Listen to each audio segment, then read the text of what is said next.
गुरु ब्रह्मा गुरु विष्णु गुरुर्देवो महेश्वरः गुरु साक्षात् परब्रह्म तस्मै श्री गुरुवे नमः.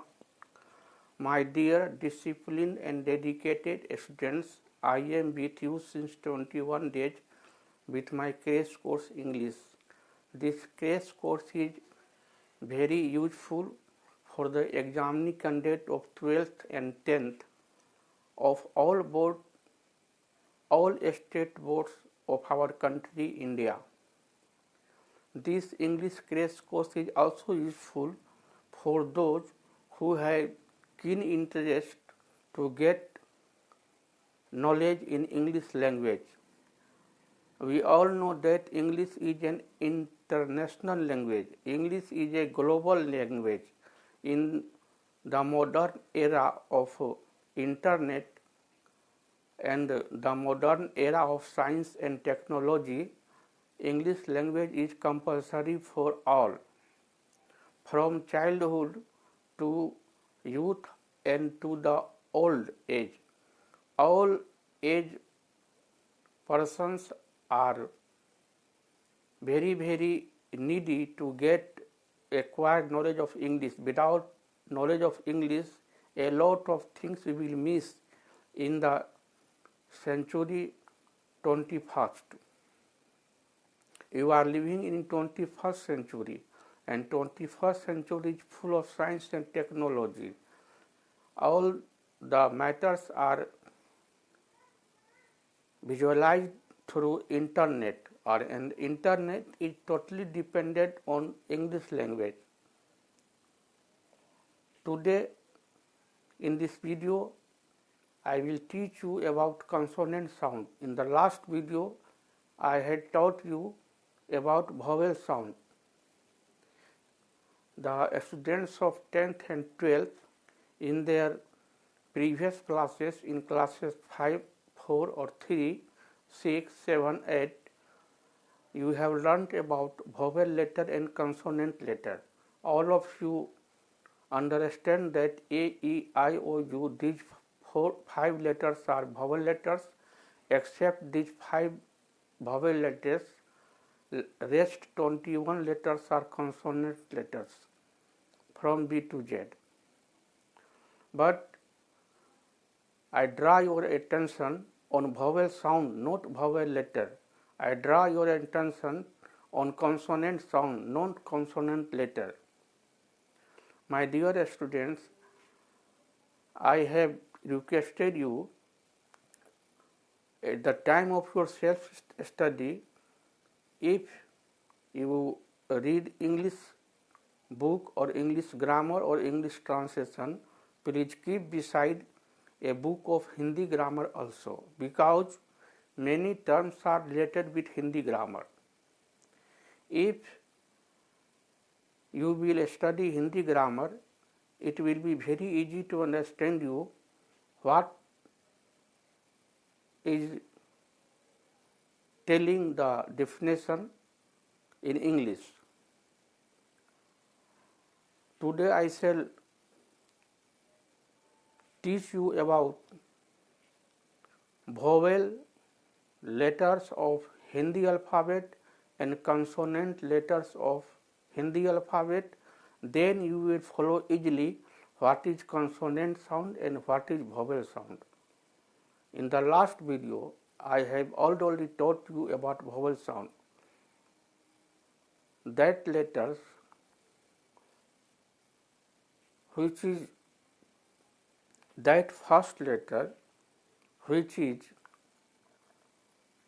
vowel letters as Hindi grammar, that word is called in vowel sound.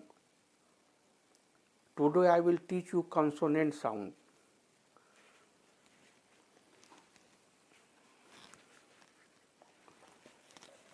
Please listen my total word carefully and look at the blackboard sincerely.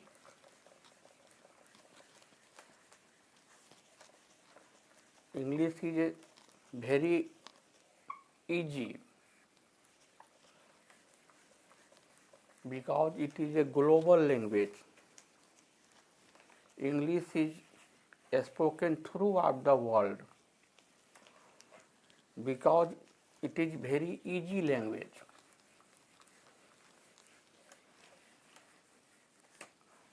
Arouse your hunger to understand English. Don't fear with English.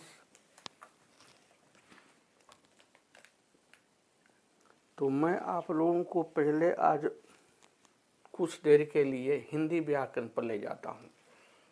तो मैं पढ़ाऊँगा आपको consonant sound.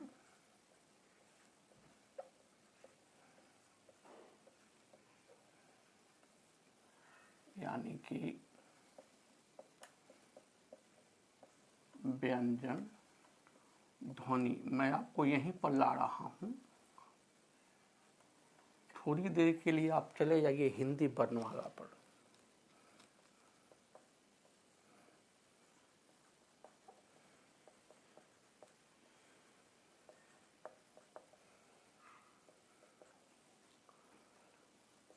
Hindi वर्णमाला में अ, आ, ह्रस्व ई, दीर्घ ई, ह्रस्व उ, दीर्घ उ, री, ए, ऐ, ओ, औ।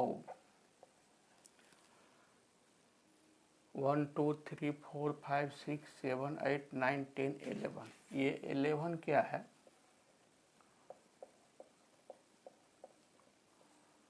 स्वर वर्ण है।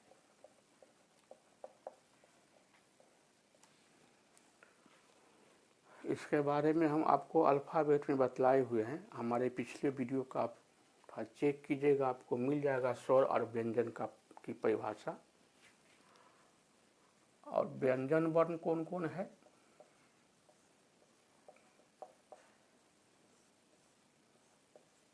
हिंदी वर्णमाला में क, ख, ग, घ, अंग, च, छ, ज, झ, ञ, ट, ठ, ड, ढ, मूर्धन्य, त, थ, द, ध, न, प, फ, ब, भ, म, य, र, ल, व, तालव्य स, मूर्धन्य स, दंत स और ह।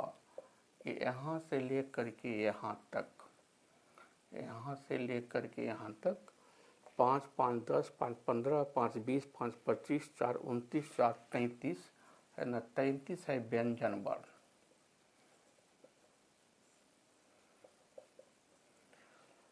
ये कवर्ग है, चवर्ग है, टवर्ग है, तवर्ग है, पवर्ग है, य र ल व अंतस्थ है, तालव्य स, मूर्धन्य स, दंत स, ह उष्म व्यंजन है और क से लेकर के म तक स्पर्श व्यंजन वर्ण है। तो थोड़ा सा आपको बतलाना जरूरी था ताकि आपको कंसोनेंट साउंड समझने में दिक्कत नहीं हो। तो अंग्रेजी का वह शब्द, ये सब चल रहा है डिटरमाइनर में। स्ट्रक्चरल वर्ड और फॉर्म क्लासेस की परिभाषा आपको पिछले वीडियो में मैं बतला दिया हूँ। यदि किसी को दिक्कत होती हो तो हमारे पिछले वीडियो को रिव्यू करके देखते रहिए और डिफिनीशन को एक नोटबुक में तैयार करते चलिए। एक नोटबुक रखिए, उसमें हमारे टोटल डिफिनीशन को आप नोट डाउन कीजिए और उसको आप कंठस्थ कीजिए और समझने की कोशिश कीजिए। आपको इंग्लिश बहुत इजी लगेगा। तो अभी हम हैं स्ट्रक्चर वर्ड में और स्ट्रक्चर वर्ड का जो 10 भेद है उसको हम हल्का हल्का आपको बता रहे हैं। बाद में डिटेल में जाएंगे क्योंकि ये क्रैश कोर्स है। हमको आपको जो आपकी जो पाठ्य पुस्तक है 10वीं और 12वीं की, हमको उसका भी क्वेश्चन आंसर आपको बतलाना है। हमको लेटर ही बताना है, पैराग्राफ राइटिंग बताना है, कुछ इम्पोर्टेंट ऐसे भी बताना है आपको कैसे रिपोर्ट लिखा जाता है वो बताना है, कैसे नोटिस लिखा जाता है वो बताना है, कुछ और भी महत्वपूर्ण बातें हैं। तो क से लेकर के ह तक ये व्यंजन वर्ण है। इंग्लिश का कोई वर्ड है, मान लीजिए कि हम लिखे इंग्लिश का वर्ड लिखे हम पेन, ये इंग्लिश वर्ड है पेन, तो ये पहला अक्षर हुआ प, और ये हिंदी वर्ण वाला का व्यंजन वर्ण है, ये हिंदी वर्णमाला का व्यंजन वर्ण है। तो पेन को हम क्या कहेंगे, तो हम पेन को कहेंगे ये कंसोनेंट साउंड है। हम पेन को क्या कहेंगे, ये कंसोनेंट साउंड है। तो अंग्रेजी का वह शब्द जिसका पहला अक्षर का उच्चारण हिंदी वर्णमाला के अनुसार व्यंजन वर्ण हो, तो अंग्रेजी का ऐसा शब्द कहलाएगा वॉवेल साउंड। जैसे आपको हम एग्जाम्पल में लिखे पेन, ये PEN पेन, पेन का मतलब हुआ कलम, तो इसका पहला अक्षर है P, ये प, तो प हिंदी वर्णमाला का व्यंजन वर्ण है। तो पहला अक्षर चूंकि हिंदी वर्णमाला का व्यंजन वर्ण है, तो PEN पेन हो गया कंसोनेंट साउंड। तो वोवेल साउंड और कंसोनेंट साउंड को इसलिए आपको साफ साफ समझा रहे हैं क्योंकि हम इसके बाद आपको बताएंगे आर्टिकल ए का यूज, आर्टिकल एन का यूज और आर्टिकल डी का यूज। और ये तीनों आर्टिकल ए एन डी को कहा जाता है डिटरमाइनर, और डिटरमाइनर किसी नाउन के पहले आता है, उसकी निश्चित स्थिति या नाउन की अनिश्चित स्थिति को व्यक्त करने के लिए डिटरमाइनर का यूज हम लोग करते हैं। और कुछ परिस्थिति में आर्टिकल ए एन डी का इस्तेमाल नहीं भी होता है, वहाँ पर उसका ओमिशन हो जाता है। तो मैं आपको वो भी बतलाऊंगा कि कहाँ कहाँ आपको आर्टिकल ए एन डी का इस्तेमाल नहीं करना है। पहले तो मैं आपको बतलाऊंगा कि कहाँ कहाँ करना जरूरी है, उसके बाद बतलाऊंगा कहीं कहीं नहीं करना है, करने पर गलती हो जाएगी। तो आप लोग व्यंजन वर्ण को समझ लिए, अब हम आपको कंसोनेंट साउंड समझाएंगे। तो हम मिटा देते हैं।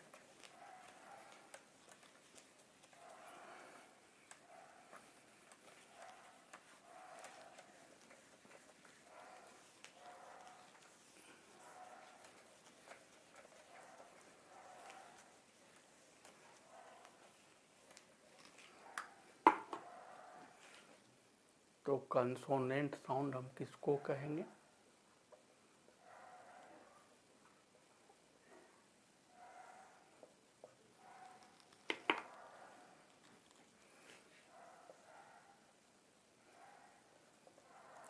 the word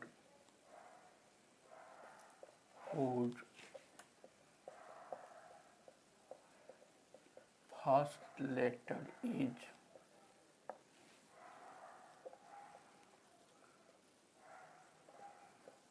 consonant on the basis of Hindi alphabet is called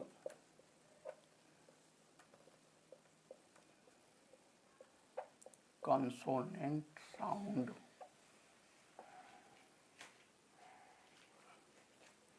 अब एग्जाम्पल देखिए आप, हम लिखे बॉय, ये क्या लिखे बॉय, पहला अक्षर है आधा ब, और ये जो है ये हिंदी वर्णमाला का व्यंजन वर्ण है।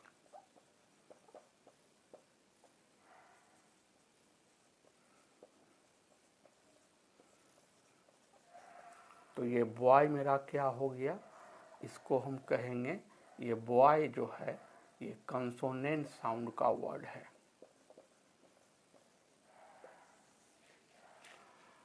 अब देखिए हम लिखे फादर, ये हम क्या लिखे, फादर। फादर मतलब पिताजी। अब इसका पहला अक्षर है फ, ये पहला अक्षर है फ। फ क्या है, पहला अक्षर है, फर्स्ट लेटर है।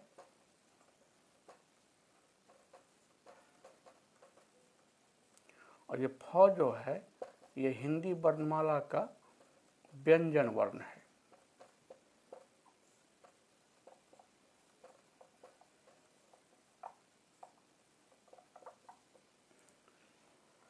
तो हिंदी पहला अक्षर एफ जो है ये हिंदी वर्णमाला का व्यंजन वर्ण है। तो ये फादर को क्या कहेंगे, ये फादर जो है ये अंग्रेजी व्याकरण के अनुसार according to modern English grammar ये कंसोनेंट साउंड है। तो इसको नोट कर लीजिए आप लोग।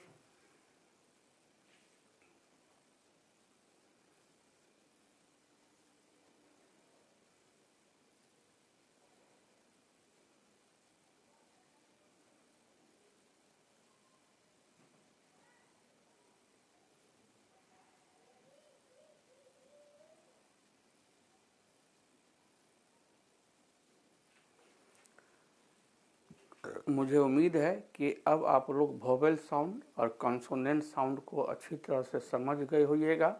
वोवेल साउंड और कंसोनेंट साउंड में अंतर भी समझ गए होइएगा। कल मैं आपको आर्टिकल ए और एन का इस्तेमाल बताऊंगा और उसके बाद मैं आपको दी का यूज कहाँ करना है ये बताऊंगा, कहाँ नहीं करना है ये भी बताऊंगा। आप लोग खूब मन लगा के पढ़िए। और ख़ास करके जो 12वीं के विद्यार्थी हैं बिहार बोर्ड से, ISC ICOM IA के विद्यार्थी हैं और जो लैंग्वेज एज लिटरेचर में 100 नंबर का इंग्लिश रखे हुए हैं, जल्दी से हमारे लिंक पर जाकर के रजिस्ट्रेशन करा लीजिए। और हमारा फीस मेरे UPI के माध्यम से 500 रुपया जल्दी भेज दीजिए प्लीज़। तो मैं आप लोगों का 10 वेरी इम्पोर्टेंट और आपके बोर्ड परीक्षा के लिए बड़ा ही यूजफुल मॉडल सेट आपको उपलब्ध कराऊंगा। जिस 12वीं के विद्यार्थी का रजिस्ट्रेशन हुआ रहेगा मेरे लिंक पे और मेरा पारिश्रमिक का भुगतान किया हुआ रहेगा, तो ये 10 मॉडल सेट उसी ISC के विद्यार्थी को, ICOM के विद्यार्थी के, IA के विद्यार्थी के मोबाइल नंबर पर जाएगा, उसको लाइव क्लास ही मिलेगा। तो प्लीज़ रजिस्ट्रेशन करा लीजिए 12वीं के विद्यार्थी और हमारा पारिश्रमिक 500 रुपया का भुगतान मेरे UPI के माध्यम से कर दीजिए। 2 घंटा आप लोग प्रतिदिन जरूर इंग्लिश पढ़ा कीजिएगा, सेल्फ स्टडी किया कीजिएगा, क्योंकि भगवान का भी कहना है कि वो भी भगवान भी उसी की मदद करते हैं जो अपनी मदद खुद करने को तत्पर होता है। God saves them selves who saves own selves. Self study is the best study. इसलिए प्रतिदिन 2 घंटा अंग्रेजी का अध्ययन जरूर कीजिएगा। आप लोग स्वस्थ रहिए, मन लगा के पढ़िए और कोरोना से बचने का जो है आपको तरीका, उस तरीका को इस्तेमाल करते रहिए। जब तक दवाई नहीं तब तक ढिलाई नहीं। आप लोगों का बहुत बहुत धन्यवाद।